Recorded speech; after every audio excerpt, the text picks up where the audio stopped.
আলাইকুম বন্ধুরা, দেখুন এই যে এটা খোলা পিঠা বলে। খোলা পিঠা খুব সুন্দর হয়।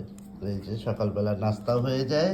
আর এই যে খোলা পিঠা, এই যে এই যে এটা সবজি ঝোল দিয়ে খাবো, হাঁসের মাংস দিয়ে খায়, ঝোলা গুড় দিয়ে খায়, এক এক দেশে এক এক নিয়ম। নারকেল দিয়ে খায়, আর আমি সবজি দিয়ে খাচ্ছি, খুব ভালো লাগে।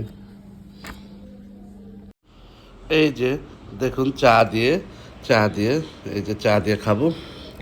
আমি এটা রোল করে নিব, এই যে রোল করে নিচ্ছি।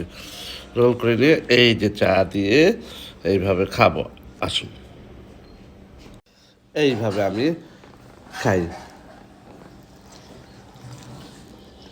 ভালোই লাগে। আপনারাও খেয়ে দেখেন এভাবে। সকালে নাস্তা বলে কথা।